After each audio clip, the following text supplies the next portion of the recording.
Hello friends, today we will talk about extreme programming, XP. So here is the agenda for our session. We will talk about XP values, we will talk about XP practices, XP life cycle, and we will get into details of some of the selective topics, selective practices which are important for PMI ACP exam point of view, and then we will also discuss groups, like grouping of XP practices in various groups like thinking, releasing and development. So what is XP? XP is a style of software development focusing on excellent application of programming techniques, clear communication and teamwork, so which allows us to accomplish things we previously could not even imagine.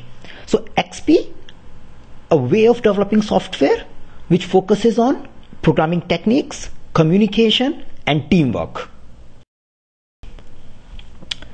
So XP includes values of communication, feedback, simplicity, courage and respect, a body of proven practices, software engineering practices, a set of complementary practices. So once you start implementing the primary practices, you can pick from complementary practices, and community that share these values and practices. So XP is about a value system, values, practices, and the people who believes in these values and who practices the XP practice. So how is it different from other development methodology or a traditional development methodology? XP focuses on short development cycles or a planning cycles. It's responsive to the business change. It relies on automated test cases, automated testing. Now, this is something which is very specific for XP. XP believes in having 100% test automation. So it relies on automated test, and it also relies on verbal communication, tests and source code to communicate system architect or intent to the stakeholders, to the community. So it relies on verbal communication, source code and test as a communication media. So the source code can be used as a communication tool to communicate system structure and intent. And it relies on close collaboration of individuals who are working as a team, ordinary individuals. Let's look at XP value. So the first value is communication. A lot of time we, like in our development day, we spend a lot of time in communication. Usually a developer spend more time in communication rather than just doing the code. So a lot of problems are getting created because of lack of communication rather than lack of knowledge. And that's why in XP, communication comes as a first value. XP believes in open communication, a method, a face-to-face communication, a verbal communication, and it says and it believes in that communication is essential for creating a sense of a cooperation, a sense of belongingness in a team. So a lot of practices of XP focuses on close communication among the team members. So it's like on-site customer, we talk about user stories, pair programming, collective code ownerships. These all practices emphasizes the value of communication to XP team. Now simplicity. So XP talks about that keep your code, keep your requirement simple, keep your design simple. So because the unnecessary complexity in a system is a waste. So team should strive to develop a simple solution. There are few principles which reiterate the value of simplicity to XP team. Do the simplest things that could possibly work. Rather than thinking of a complex configurable solution, team should focus on doing and implementing the simplest thing which can possibly work. The another principle which says Yagni, you are not gonna need it.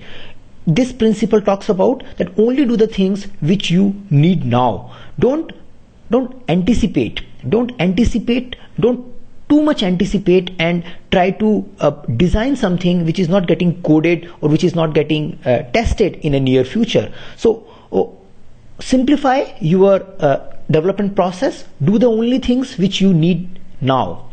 And the third principle, which again talks about simplicity, don't repeat yourself. It's a simple rule, but if you find that you are writing the same code again and again, or you are using copy paste, it shows that somewhere your design has a problem. It is not simple enough.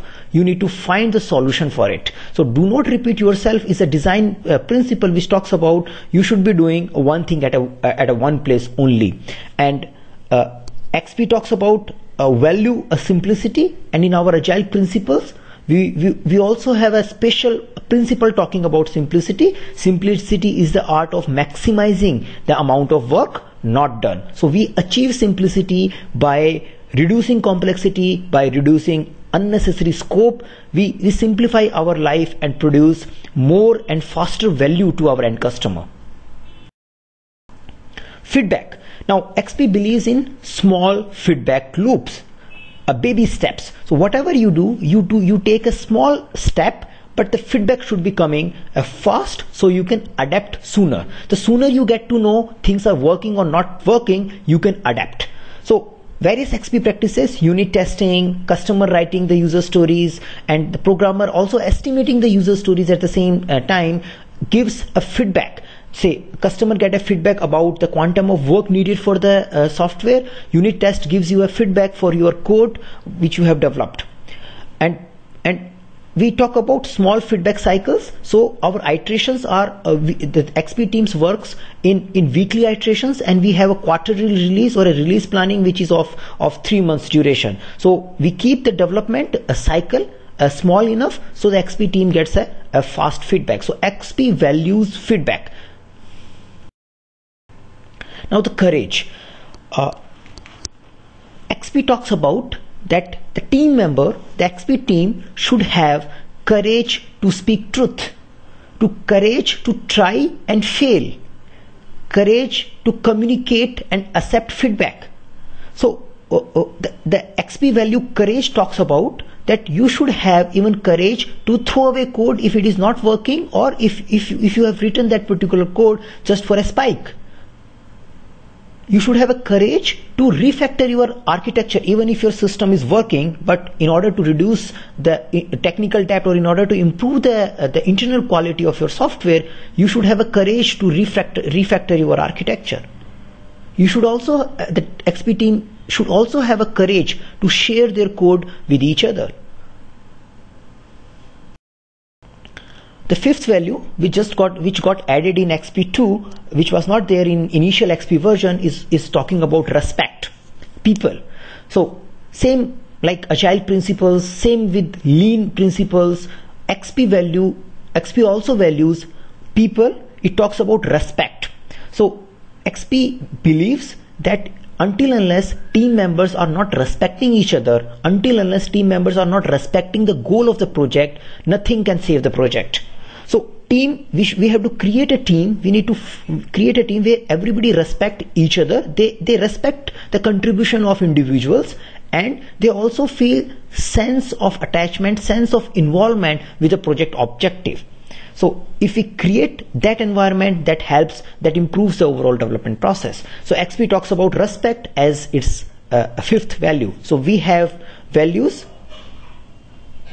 communication, feedback, simplicity, courage, and respect. These are the 5 XP values. Now let us look at XP practices. So these are the 13 primary practices of XP. Now you may get confused. Somewhere you will find 12 XP practices.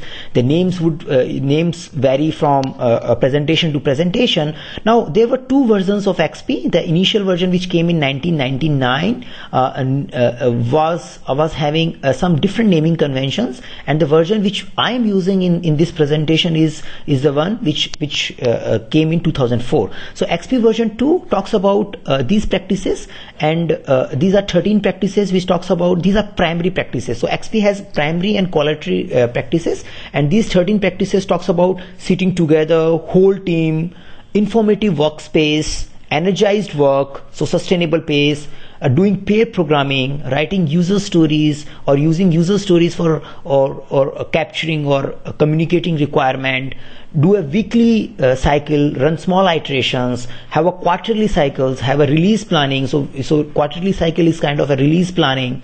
Have slacks in iteration to take care of unforeseen in situations or unforeseen issues which comes during the iteration.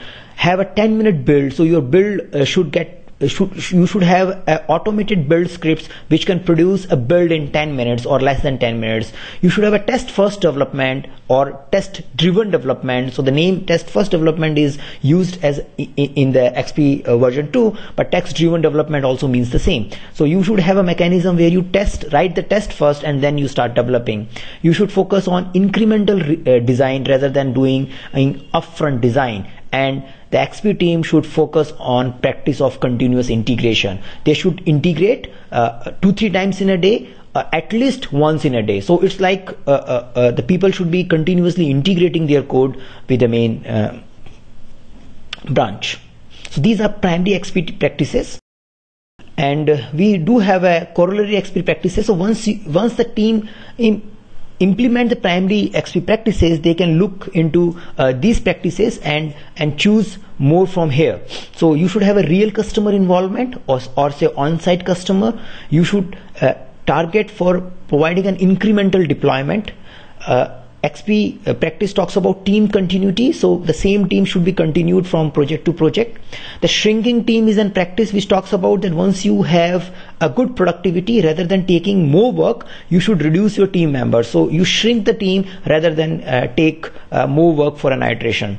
Root cause analysis talks about a practice where we analyze the root causes of various symptoms or effects we see in our development process. Shared code, the XP practice talks about that the code should be owned by the complete team. It should not be owned, there should not be a strong code ownership. Rather than having a strong code ownership, we should have a shared ownership of the code where anybody can update the code base. We should have code and test single code base, so not creating multiple branch. We should strive for daily deployment. There is a practice which talks about negotiating scope contracts, which is a dealing between vendor and customer. And there is another practice which also talks about like a customer pays as they use the software. So pay per use. It's kind of a practice which talks about that customer pay as on the basis of uses to the development or a development team. Now there are few more practices which are not coming in XP version 2 but frequently practiced by XP team. One is visioning. Visioning talks about that creating an overall vision for a product or a project. So here say it's like more than a quarterly release. We create a vision and then we follow the quarterly release cycle. So it's a practice where we identify, we create an elevated statement for our project. We talk about why, who, how, whom at a top level, and then we create a vision for a product. Exploratory testing, a way of exploring the software. So once we have good amount of done stories, once we have a good functionality developed, we may conduct an exploratory testing. So XP team does perform exploratory testing. Refactoring is a practice where we change the internal structure of the software and keep the external as it is. We improve the internal quality of the software. So refactoring. And spike solutions. So spike solutions are small proof of concepts or small investigation exercises which XP team takes to investigate about a problem, so they can estimate it well or so they can develop it well when the right time come to do it. So spike solution is an investigation practice. Now before we get into the details of selective practices, let us look at XP lifecycle. So traditionally we have been performing a life cycle where we do a plan, analysis, design, code, testing and deployment serially. So if we have say 3 months to 24 months project duration, we initially do planning, and then when we get into the analysis, then we do designing, coding, testing, and at the end we deploy. Now this was a waterfall or a traditional way of developing. Then the iterative way of development came into the picture, and various iterative methodologies reduces this time scale from say 24 or 3 months to 1 month, and in the 1 month cycle they follow the same sequence. So it is like rather than running a 2-year long planning, analysis, design, coding, testing, deployment cycle, the iterative model recommended to have a small and incremental deliveries, but running the same sequence in a shorter time horizon. So we picked the shorter time scale, say 1 to 3 months, and inside that 1 to 3 months we did planning, analysis, designing, coding and testing, and then finally deployment. Now XP is different from the iterative approach in a way that it further reduces the time scale. So from a month it brings it to the week. So it talks about 1 or 2 weeks. 1 week is recommended one. So 1 week iteration, and during the iteration we initially do the planning, but after doing the planning, analysis, designing, coding and testing happens simultaneously. So it is not a serial process. So in XP lifecycle we don't have a serial analysis, design, coding, testing process, but it's like a baby step. We analyze a small, we design it, we code it, we test it, then we again go back to the design, coding, testing. So it's like a small baby steps, but we are doing everything simultaneously. And usually people do get a question on this particular XP lifecycle, that XP team does analysis, design, coding, testing sequentially, parallelly. So you do remember that in XP it's not like that just bringing the time from 3 months to 1 week. It is also not doing those engineering or traditional engineering steps in a sequence, doing them simultaneously. So it's not only the matter of time scale, but it also a matter of sequencing the engineering activities. So XP lifecycle, team works on analysis, design, coding, testing every day. XP team takes the baby steps, small steps. What is the advantage of taking small steps? So if your step is wrong, you can and just say go back, and the amount of work you will lose is very small. So you take a small step, you verify this step is good, and if it is not good, you throw away or you throw away that particular slice of your work. And then analysis is done along with the on-site customer. Incremental design and test driven development. So we write the test, then we do the development, and then we do a refactoring. So it's an incremental design and test first development, and XP lifecycle focuses on automated unit integration and regression testing. So all the testings are automated. Unit integration, regression testings are automated in XP. So let's get deeper in for some of the selective XP practices. These are the XP practices which are a part of PMI ACP content outlines, and they are the one which are frequently get tested during an exam. So let's get into the detail.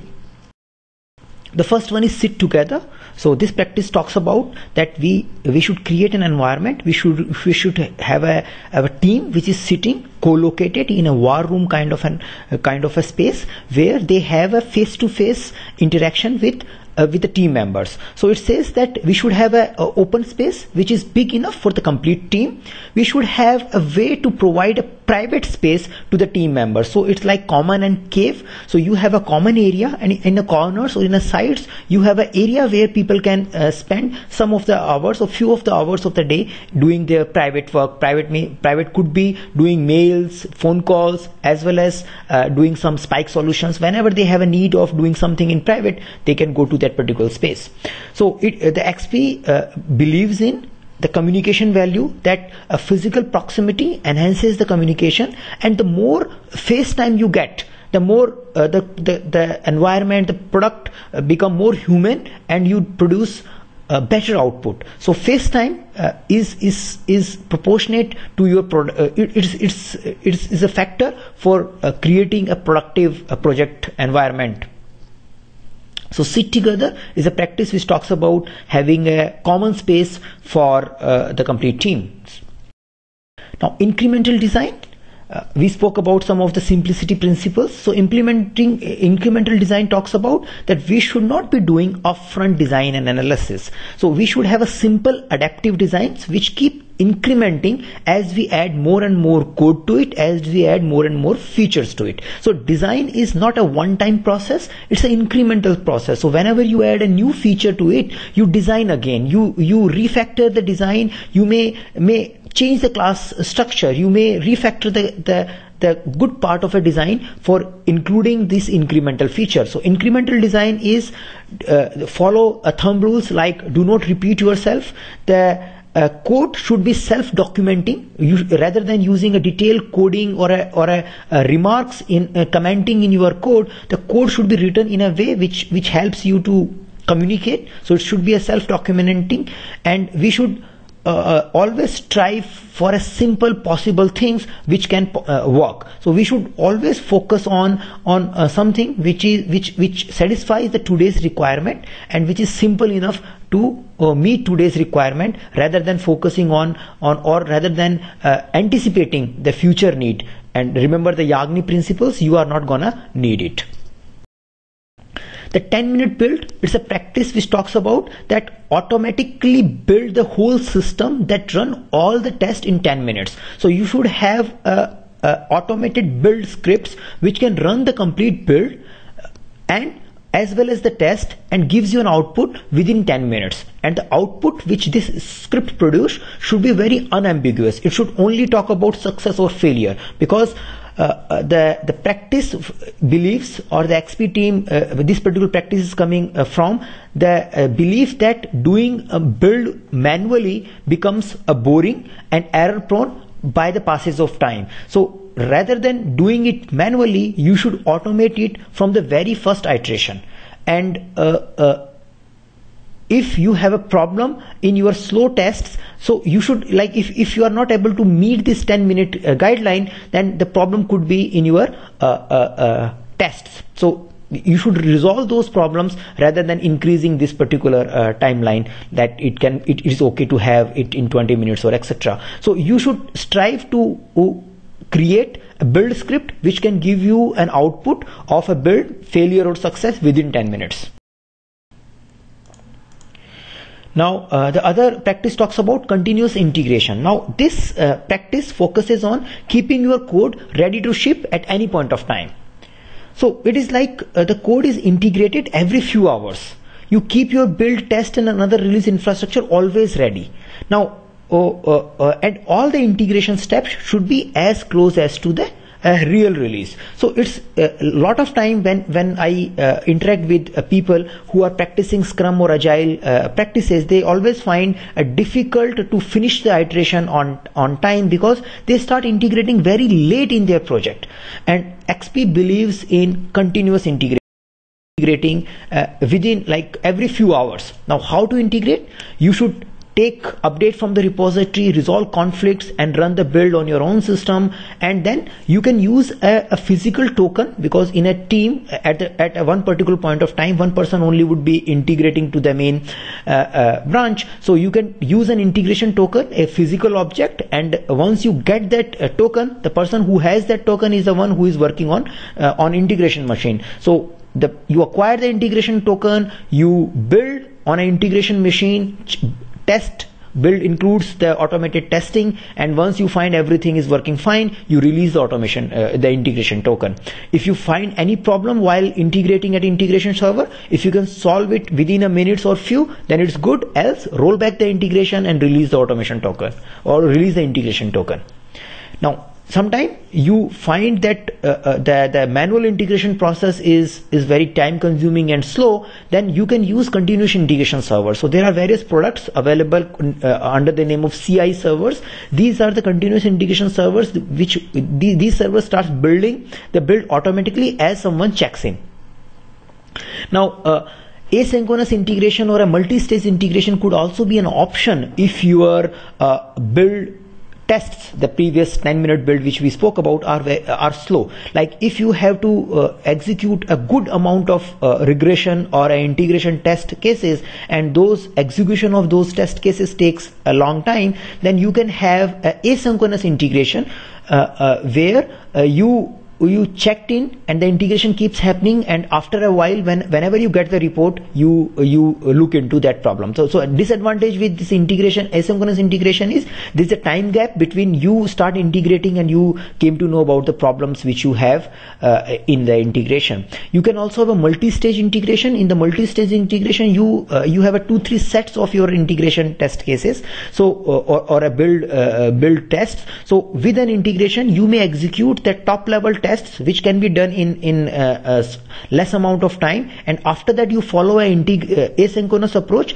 where the remaining tests are getting executed on your newly integrated code, but you are doing your own work. So it's like the second step is taking time. So it's like 2-stage process. At a stage 1, you integrated, you got the first level feedback, and stage 2, the system is executing the detailed test cases.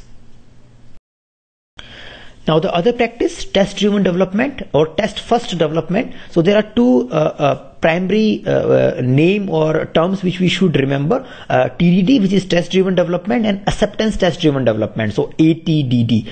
So acceptance test driven development talks about that we discuss the requirement with the customer, then we list those requirements in the form of acceptance test cases, and then we develop as per the acceptance test cases, and then we demo it to the customer, and if everything works fine, this is the cycle which we follow. So we discuss it, then we distill it, we list the needs, and then we develop it and demo it. Now while we are developing, so if you follow a test driven development is a 4-step process where we start about thinking. So thinking not about the code, thinking about the test which you need to verify this particular functionality. So you think about a test, then you implement the test first. So test first development, you think about the test first, you implement, you write the code for that test by way of creating the public classes, and those tests will fail because initially you have not coded the inside structure of it. So after think, you code the test and the red stage. So red stage is all tests are failing. Once you reach the red stage, you start implementing the code and your test starts passing. So it becomes green.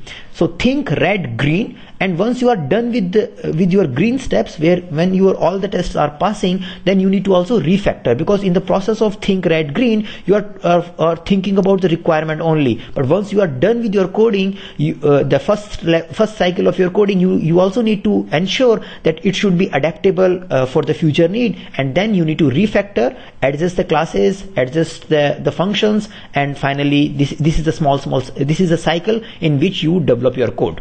So acceptance test driven development is a process where we discuss, we note down, we develop, and then we demonstrate it to the client, and this is how we perform the development. The test driven development is a development focused activity where we think of a test which is needed to verify this particular code. We implement that test. Because the code is not implemented, the test will fail. Then we implement the code, the test will start passing it, so it's called green. And during this process, we may overlook the need of adaptable design. Then we refactor the code so it becomes clean. So these steps are quite important for exam point of view. Now the another practice is pair programming, and pair programming is a practice where two people working on the same machine and putting their brain power for the same functionality. So it's like doubling the brain power. You put more brain power to develop, to get the things done. So here you have two people working on a same set of code, and one is performing the role of a driver who is writing the code, the other is performing a role of navigator.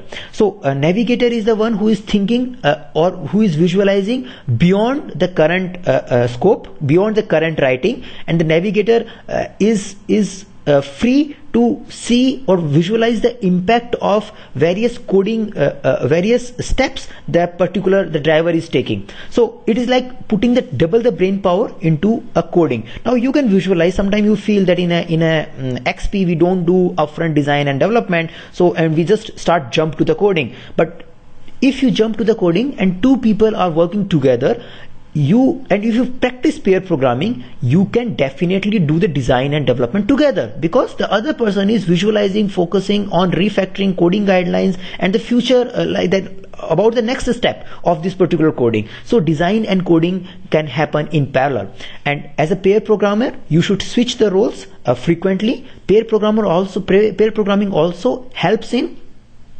sharing knowledge. So if you keep switching the pairs, the complete team is aware of the complete code base, because they have been working on various functionalities with one another. So you, by way of a pair programming and by switching the pairs, you can also create a good collective code ownership. It also helps in transferring knowledge. It also helps in creating skills in the new people who have just joined the team. So pair programming is not only a development practice, it also helps in collaboration and thinking. Since Agile is all about adaptation, refactoring plays a very important role in XP.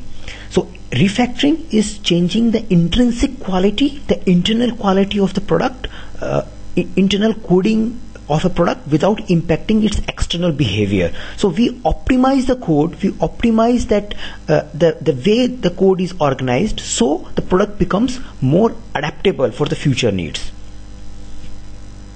Now, in order to do a refactoring, you should have a courage to experiment or to optimize your existing working code. Second, you should also have a good automated test framework which can verify that this particular code is working as expected. So it is not breaking any previously working functionality.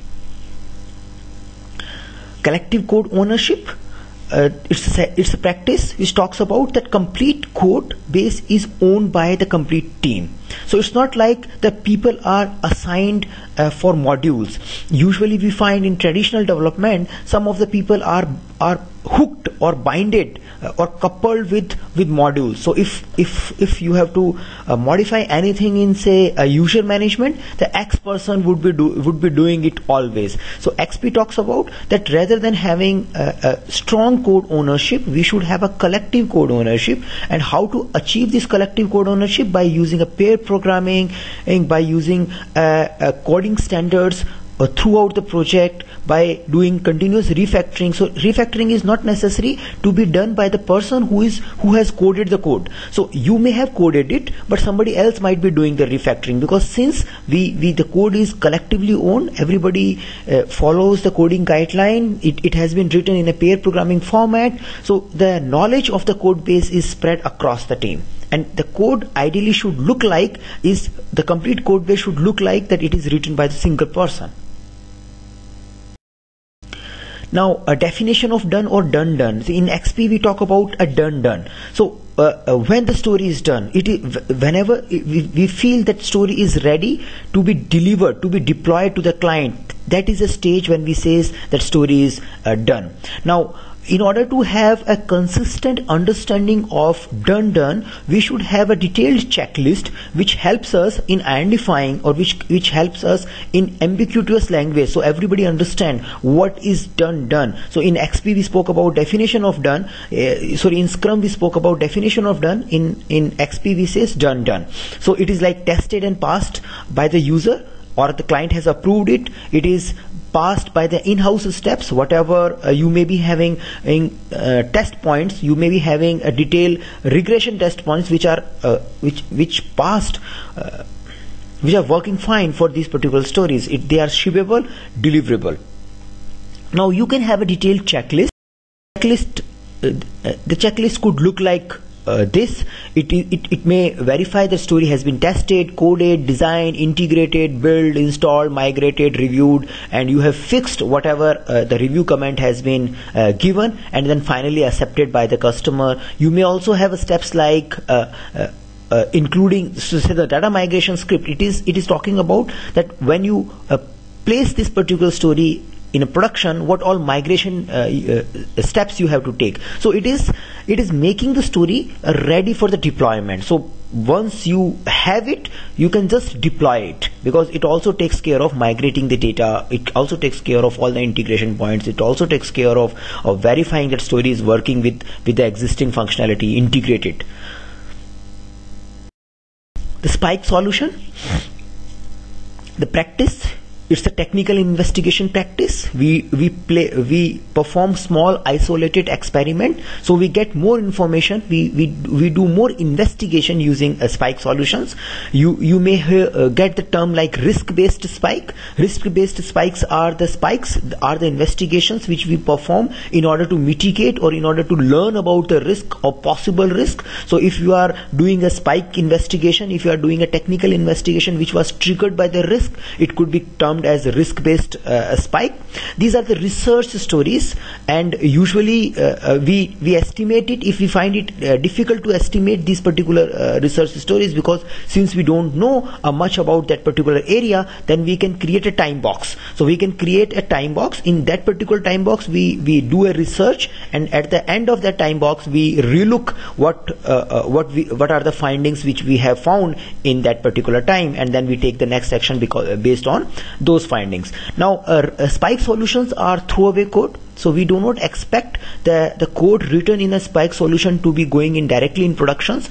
The advantage of this is that while doing a spike solution, you may not follow the coding guidelines. You may not follow the cross-functional concerns like exception handling, logging, auditing, security, because you are just doing an investigation. So while doing an investigation, you may just do the bare minimal which is required to investigate that particular area. So that is why the spike solution, the code generated out of spike solution is not directly consumable, but the results, the investigation, the input which you get on the basis of this spike is definitely consumable in your production code.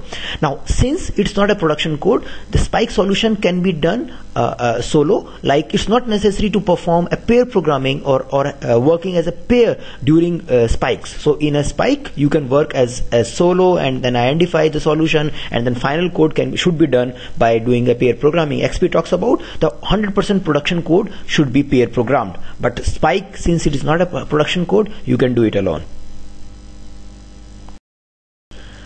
Exploratory testing, it's a way of verifying or exploring the software to discover holes. So it is like it helps in going beyond, like in exploratory testing, we go beyond automated tests. So and the goal of this exploratory testing is we find the holes which are left even in our development process. So the issues, the areas which we could not identify while developing or through our automated tests are expected to be found using exploratory testing.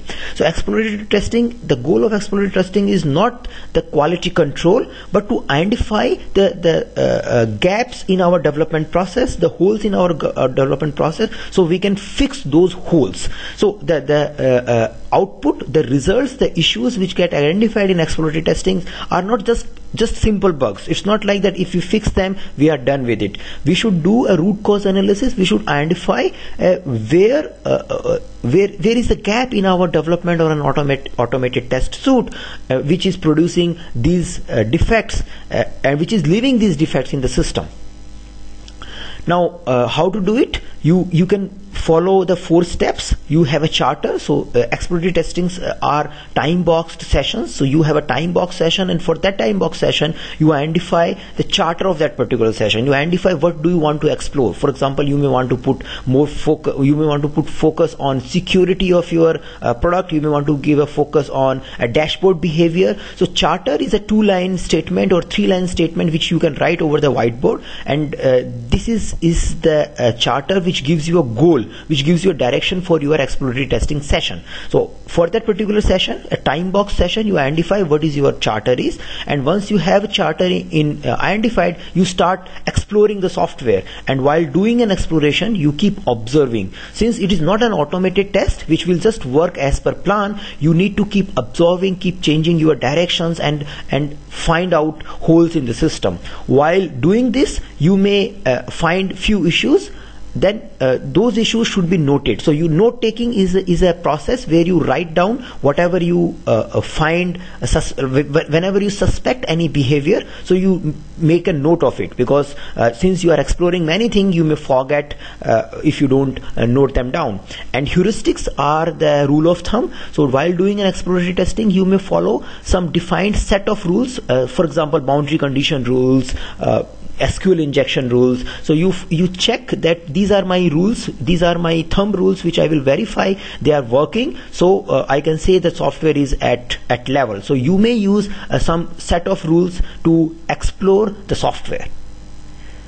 So exploratory testing is done on a done stories. So in a previous slide we spoke about done. So before we make the story done, we do a good amount of verifications, and the issues which are found before we make the story done are not treated as a defects, because they are not treated as a defects because you have not marked the story done, you are just working on it. But once you have marked the story done, the collection of done stories can be used for exploration, and the issues found in exploratory testings are usually marked as a defect, and the defects found in exploratory testings are candidate for root cause analysis. They are not just for giving you a feedback and you just fix them out, because the defect in exploratory testing is an indication that your development process is leaving holes in the product.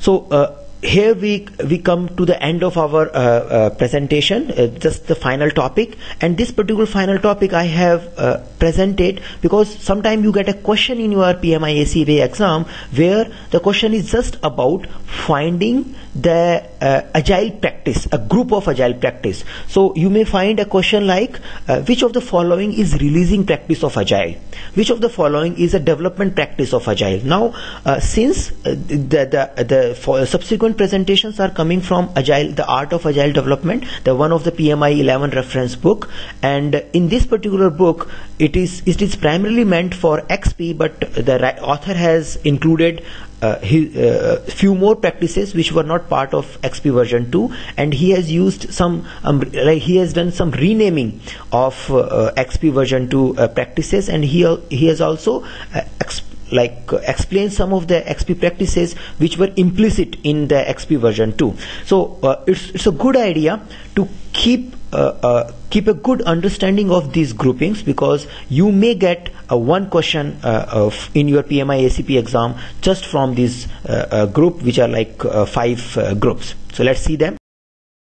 So this book talks about thinking practices. So it says that in agile, so now do remember, we are not only talking the term XP, we are saying in agile we have a thinking practices, and these are the examples, these are the thinking practices which we usually find in agile. A pair programming, energized work which keep developer energized, motivated, sustainable pace. So those all goes under energized work. Informative workspace, where we talk about information radiator, where team works together, where they have visual information available about the work they are doing. Root cause analysis is another thinking practice, a tool which we apply for identifying the root causes of issues which we discover during retrospective or via exploratory testing or by any other media. Retrospecting is a process of analyzing and adapting, so we do it at the end of an iteration, we do it at the end of release, and this is also a part of thinking practice. So in a thinking we have a pair programming, energized work, informative workspace, root cause analysis, and retrospective. Then we have a collaboration practice or collaborating practices. So now the collaborating, we have thinking, second is collaborating. So in a collaborating we have a trust, we have a sit together, improve communication, we have a real customer involvement, we have an ambiguous language, we spoke about done, which helps us in developing a common understanding. We perform daily stand-ups meetings, which helps us in collaborating. We have a coding standards, which makes the code looks like written by the one person, that also helps in collaborating. We perform iteration demo, which helps team aligning with the external stakeholders or the stakeholders which are not part of your direct team. So it also helps in improving collaborating. And then we may use reporting, we may use reports at the end of iteration report to communicate the status of the project to the bigger stakeholder or bigger community. So that also become a collaborating practice. So in a collaborating we have a trust, we have a sit together, we have a real customer involvement, we have an ambiguous language, daily stand-up, coding standards, iteration demo, and reports. Then we have a releasing practice. These are the practice which helps us in releasing the product, deploying the product. So we ensure that every story is done.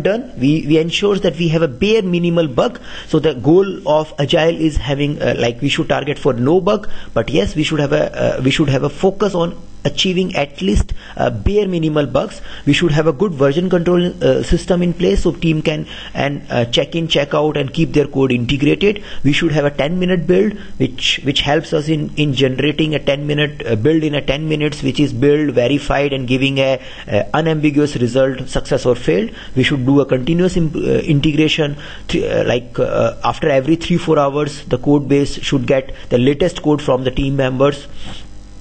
We should have a collective code ownership. So releasing practice talks about collective code ownership, which allows teams to work on a complete code base. So documentation. So we may use a documentation, but documentation should be used at as bare minimal. So wherever you need the documentation, you should use it, and documentation should also be done at a stage where it remains live. So if, for example, you should not be documenting the design at the initial stage of the project, because you know that this is going to change. So you should have a documentation which has a higher accuracy. So if you do a documentation at last responsible moment, you get a higher accuracy, and you also decrease the cost of documentation. So the agile practices of planning. So we start with vision, we do a release planning, or we say a quarterly release. Then we play a planning game where we do an estimation, we do a risk management, we do an iteration planning, Slack. So we may follow the Slack, which allows the team to reliably deliver results every iteration. So Slack is a small buffer. The difference between buffer and Slack is that for buffer you may not have any logic to keep that much time with you, but Slack, you on the basis of uncertainties, you should keep some Slack in your iteration so you can reliably deliver the iteration goal, iteration wise iteration. Stories, it's like a planning unit. It helps you to capture the requirement. It's a tool which helps you card conversation and confirmation. We spoke about this in user stories lesson. Now estimating, it helps you in estimating the user story and predicting how long it is going to take to deliver this particular product. So these are the planning practices: visioning, release planning, planning game, risk management, iteration planning, Slack, stories, and estimating. Development practices, developing. So we do an incremental requirement. So we take a baby steps. We follow the customer test. So customer write the acceptance rule. We follow test driven development. We do continuous refactoring. We keep the design simple. We do incremental design and architecture rather than doing upfront architecturing and design. We do an incremental design and architecture. We follow spike solutions for investigating. We do a performance optimization. So it's in XP, or in general it is recommended to do a performance optimization where you have a sufficient data to see that how your system is behaving. XP usually recommends no upfront performance optimization, because that may force you to do a lot of anticipation. So it's better to do a performance optimization where you have some hard data to verify that your performance is improving. Exploratory testing, we spoke about it. It's to identify the gap in the thought process, in the development process. So this is all about the extreme programming. So let's do a quick recap. So what are the 5 values of extreme programming? Communication, simplicity, feedback, courage, and respect. So we do in XP we do analysis, design, code, and testing in sequence or in simultaneously. So we do it simultaneously because we take small baby steps, and there is no sequence defined for these steps. So what is DRY? It's don't repeat yourself. The principle talks about that if you are writing the same code again, it means you are violating the don't repeat yourself and you are complicating your solution. So you should strive to have code at one place. What is Yagni? You are not gonna need it. So XP principle which tells us not to anticipate future needs. What are the 5 groups of agile practices? The last section of our presentation: thinking, collaborating, planning, developing, and releasing. So what type of code ownership is recommended in extreme programming? Shared ownership or a collective code ownership. Rather than having a strong ownership, we talk about a shared ownership or a collective code ownership. What is a typical length of XP iteration? 1 week. How frequently XP team integrates the code? Say every few hours, many times a day, at least once a day. So whatever, like if you get this particular question, look at the frequency. So whatever comes near to 2-3 hours, say you should be doing integration after every 3 or 4 hours. So it should be like 2-3 times in a day. Spike solution is a technical investigation. So we do a spike solution to identify, explore some part of technical. So here are the few references which we used. I use the definitions of extreme programming from the Extreme Programming version 2, which was written by Kent Bank. He is the creator of extreme programming, and we also use the reference for the art of agile development, the PMI recommended 11 reference. So if you have a question, drop me a mail, and best of luck your first studies. Thank you.